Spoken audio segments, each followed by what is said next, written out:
Hello students, मैं VP Gautam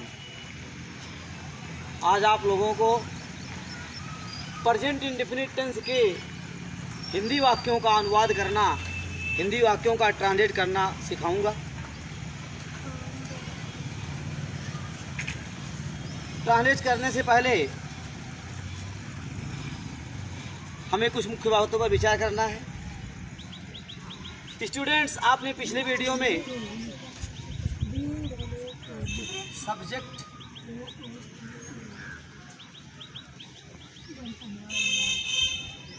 object और verb के बारे में अध्ययन किया। सब्जेक्ट क्या है? सब्जेक्ट मीन्स कर्ता। ऑब्जेक्ट क्या है? ऑब्जेक्ट मीन्स क्या होता है? कर्म। वर्ब मीन्स क्या होता है? क्रिया। क्रिया। वर्ब मीन्स क्रिया। जैसे हमने एक वाक्य लिखा, तुम गाना गाते हो।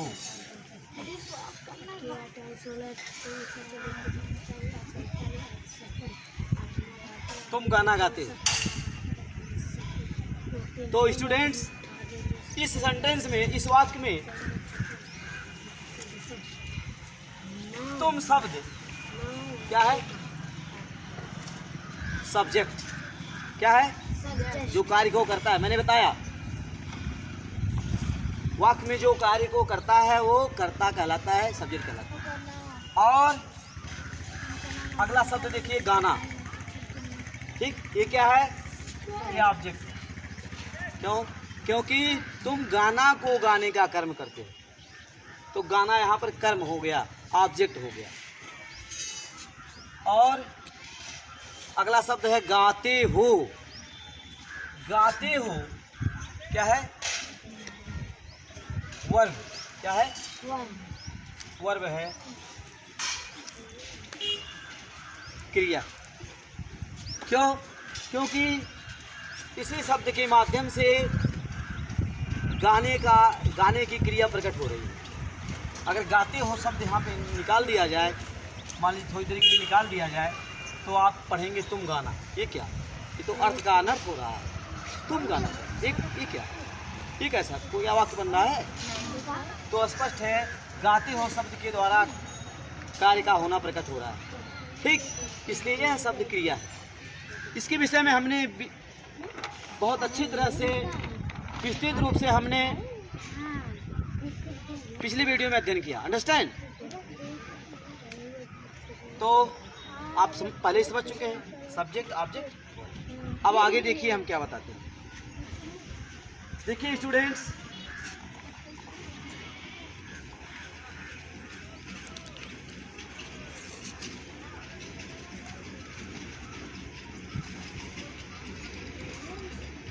वाक्यों का अनुवाद करने के लिए प्रत्येक टेंस का प्रेजेंट इंडेफिनिट, चाहे वो प्रेजेंट इंडेफिनिट टेंस हो, चाहे प्रेजेंट कंटीन्यूअस टेंस हो, ठीक, चाहे प्रेजेंट परफेक्ट टेंस हो, मतलब जो आप जानते हैं अच्छी तरह से कि कुल 12 टेंस होते हैं। क्या होते हैं? मालूम है ना? प्रेजेंट टेंस के चार भाग होते हैं, पास्ट टेंस के 4 भाग होते हैं, फ्यूचर टेंस के 4 भाग होते हैं। इस तरह से 4 या 12, इसके बारे में आपको जानकारी होगी। क्यों? ठीक है, तो जानकारी आपको होगी।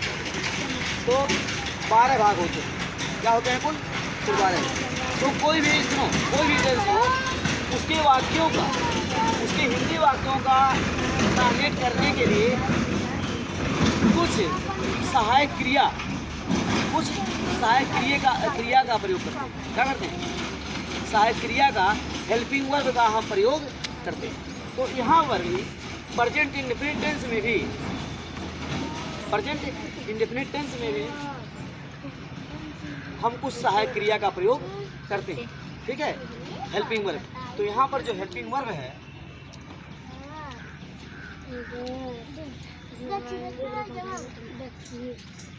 अच्छा, हेल्पिंग वर्ब से पहले आप लिख लीजिए आइडेंटिफिकेशन, पहचान।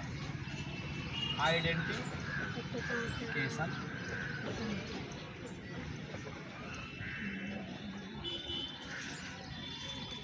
पहचान।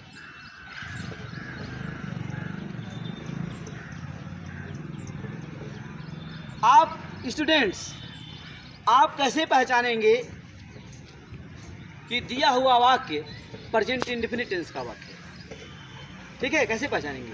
तो इसको पहचानने के लिए, ठीक है, यहाँ देखिए कुछ शब्द हम बता रहे हैं। ता है, ते है, ती है, ता है, ते है, ती है, ता हूँ। ठीक है, ता है, ते है, ती है, ता हूँ। ठीक है, ये शब्द जो है वाक्य अंत में आते हैं, वाक्य अंत में ये शब्द आते हैं। ठीक, प्रेजेंट इंडेफिनिट टेंस के वाक्यों को पहचानने के लिए, ठीक है, इन शब्दों को आपको हेलो, प्रेजेंट इंडेफिनिट टेंस के वाक्यों को पहचानने के लिए इन शब्दों को आपको ध्यान में रखना होगा। अंडरस्टैंड? अगर वाक्य अंत में ता आ गया, मोहन गाना गाता है, ठीक, तो प्रेजेंट इंडेफिनिट का वाक्य। शीला खाना पकाती है, वाक्य अंत में क्या कहती है आ गया, तो ये भी प्रेजेंट इंडेफिनिट का वाक्य हो गया। तुम क्रिकेट खेलते हो, वाक्य अंत में ते हो आ गया, क्या आ गया, वाक्य अंत में ते हो आ गया, तो यह भी सेंटेंस क्या हो गया, प्रेजेंट इंडेफिनिट में हो गया। तो प्रेजेंट इंडेफिनिट टेंस को पहचानने के लिए इन शब्दों को ध्यान में रखना जरूरी है। ठीक, ता है, ते हैं, ती। अंडरस्टैंड? अब आते हैं जो मैंने बताया हेल्पिंग वर्ब। मैंने क्या कहा, प्रत्येक टेंस, ठीक है, प्रत्येक टेंस के हिंदी वाक्यों को इंग्लिश में बदलने के लिए, अर्थात ट्रांसलेशन करने के लिए कुछ सहायक क्रिया का प्रयोग होता है, हेल्पिंग वर्ब का प्रयोग होता है। तो यहाँ पर भी हेल्पिंग वर्ब होता है, सहायक क्रिया, हेल्पिंग वर्ब, हेल्पिंग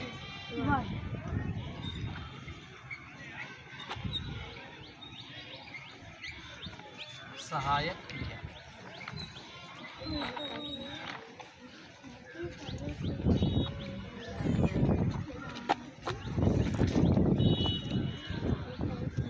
डू और डज, स्टूडेंट्स, डू और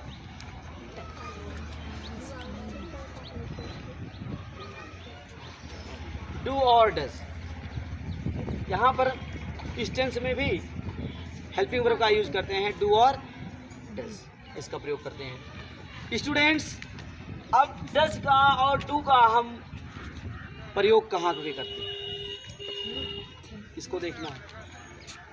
तो ध्यान में रखना होगा आपको। ठीक है, ध्यान में क्या रखना है, देखिए, अगर यदि वाक्य में सब्जेक्ट क्या है स्टूडेंट्स,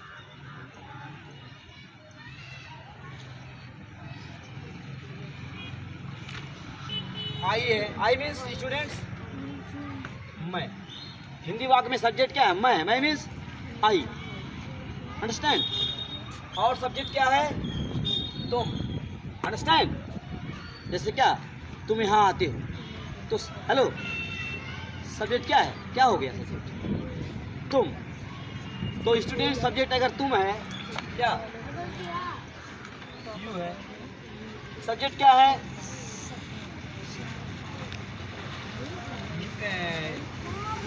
वे मीन्स TSEY, दे। वे मीन्स क्या हो गया, TSEY, दे। ठीक, तो सब्जेक्ट आई है, यू है, दे है, वी मीन्स हम, वी मीन्स। ठीक, और सब्जेक्ट क्या है, प्लूरल सब्जेक्ट, प्लूरल सब्जेक्ट क्या, दैगर्ल्स, बहुत सी लड़कियां, ये प्लूरल हो गया। अंडरस्टैंड? अगर हम कहें दैगर्ल, क्या कहें, तो ये क्या है, एक लड़की, द गर्ल एक लड़की, तो ये सिंगुलर है। ये क्या है? ये singular singular subject,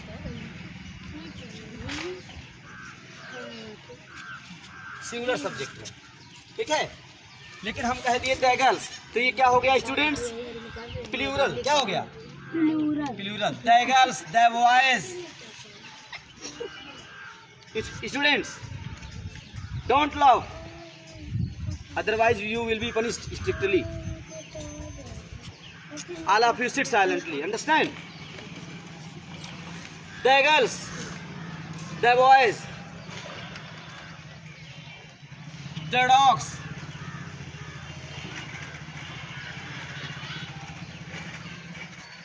the girls, ठीक, बहुत सी लड़कियां, the boys, बहुत से लड़के। ये प्लूरल सब्जेक्ट है। क्या है? प्लूरल सब्जेक्ट्स, बहुवचन करता। हेलो, प्लूरल सब्जेक्ट्स, बहुवचन करता, बहुवचन, बहुवचन। अंडरस्टैंड?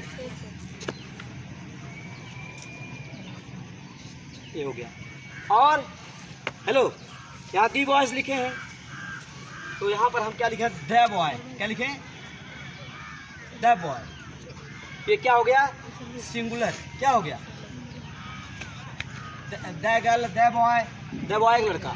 हेलो, यहाँ पर लिखे हैं द डॉग्स, ये प्लूरल हुआ, प्लूरल सब्जेक्ट, बहुवचन करता, बहुत से डॉग्स, ठीक। यहाँ लिख दिए द डॉग्स, ये क्या हो गया? No no no no no, यहाँ लिखे द डॉग्स, ये प्लूरल सब्जेक्ट है, बहुवचन करता। और यहाँ पे मैंने लिखा द डॉग, मतलब एक डॉग, ठीक। तो ये सिंगुलर सब्जेक्ट, ये क्या है? ये सिंगुलर सब्जेक्ट्स हैं। अंडरस्टैंड? ध्यान देने की बात है स्टूडेंट्स। तो यदि वाक्य में, हिंदी वाक्य में सब्जेक्ट मैं हो, तुम हो, वे हो, हम हो, ठीक, अर्थात I, we, you, they, we. Understand?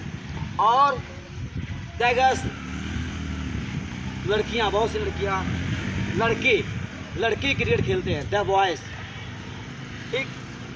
कुत्ते गांव में भौंकते हैं, द डॉग्स, बहुत से कुत्ते। तो और प्लूरल सब्जेक्ट क्या हो? इन चारों के अतिरिक्त और क्या हो? प्लूरल सब्जेक्ट हो।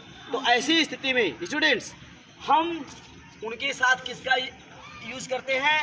हेल्पिंग वर्ब डू का यूज करते हैं। इनके साथ हेल्पिंग वर्ब डू का यूज करते हैं। अंडरस्टैंड? समझ गए आप? इस बात को दिमाग में बैठा दीजिए। आई, यू, दे, वी तथा प्लूरल सब्जेक्ट्स अर्थात बहुवचनकर्ता के साथ हम डू का यूज करते हैं। अंडरस्टैंड? इसे आपको दिमाग में रखना है। और स्टूडेंट्स आगे देखिए, यदि वाक्य में सब्जेक्ट वह है, वह है, ठीक, वह क्या, ठीक है, पुरुष के लिए वह की इंग्लिश क्या होगी? ही। अंडरस्टैंड? हेलो, पुरुष या किसी लड़के को बुलाना हो, ठीक है, पुरुष या लड़के के लिए क्या वह कहना हो, क्या कहेंगे? He is a boy, he is a boy, she is a girl. Understand? तो ये पुरुष के लिए वह है, और किसी गर्ल या लड़की के लिए क्या होगा? किसी गर्ल या लड़की के लिए वह की इंग्लिश सी। ध्यान दीजिएगा, तो वह के लिए ही और सी। अंडरस्टैंड? अगर सब्जेक्ट ही है, सी है, ठीक, और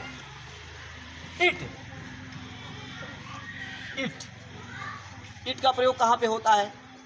जैसे इट का अर्थ होता है यह है, कहते हैं, हेलो, मैंने क्या कहा? ध्यान दीजिए, it is a marker, it is a marker, यह एक मार्कर है। तो इट का अर्थ क्या हुआ? यह यहाँ पर हुआ।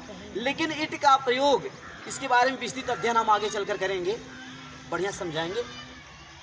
इट का प्रयोग जो है थोड़ा समझ लीजिए। इट का प्रयोग कहीं समय दिखाना हो, हेलो, समय दिखाना हो, और क्या कहते हैं, समय, मौसम, समय को दिखाना हो, मौसम को दिखाना हो, तो वहाँ वाक्य को इट से प्रारंभ करते हैं। ठीक है, जैसे इट इज़ 8 o'clock, क्या कहते हैं? It is 8 o'clock in my wrist watch. क्या मतलब? वहाँ समय को दिखाया गया, इसलिए वाक्य इट से शुरू किया गया। It is 10 o'clock in my wrist watch. Understand? तो समय दिखाने के लिए इट का प्रयोग किया गया। इस तरह से बताएंगे आपको आगे चलकर, समय, मौसम और तमाम बातें बताएंगे, तो इट का प्रयोग वहाँ होता है। तो ध्यान दीजिए, he see it, he see it. और सब्जेक्ट क्या है? किसी का नाम, हेलो, किसी का नाम मोहन, सोहन, मोहन, सोहन, सीता, सीता, गीता, किसी का नाम हो, किसी का नाम हो। और सब्जेक्ट क्या हो?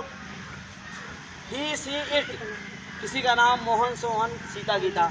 और सिंगुलर सब्जेक्ट्स हो, मैंने बताया आपको, द गर्ल, एक लड़की, द बॉय, एक लड़का, द डॉग, ये सिंगुलर है। लेकिन जब इसमें एस लग गया तो यहाँ क्या हो गया? यहाँ प्लूरल। तो इन सिंगुलर सब्जेक्ट के साथ ऐसी स्थिति में स्टूडेंट्स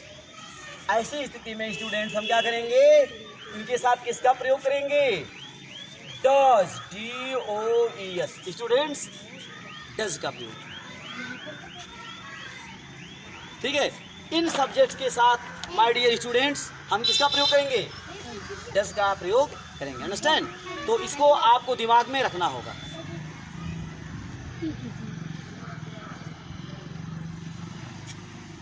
अब इसके बाद हम ट्रांसलेट करना सीखेंगे।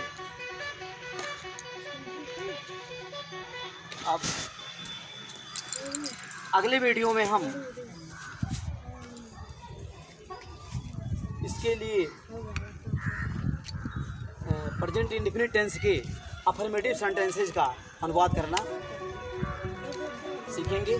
तत्पश्चात निगेटिव सेंटेंस का अनुवाद करेंगे, उसके पश्चात इंट्रोगेटिव का अनुवाद करेंगे। ठीक, अब इसी के साथ हमारी पढ़ाई समाप्त होती है। ठीक, अब फिर हम अगले वीडियो में, ठीक है, महत्वपूर्ण सेंटेंसेज के साथ, महत्वपूर्ण नियमों के साथ प्रस्तुत होंगे।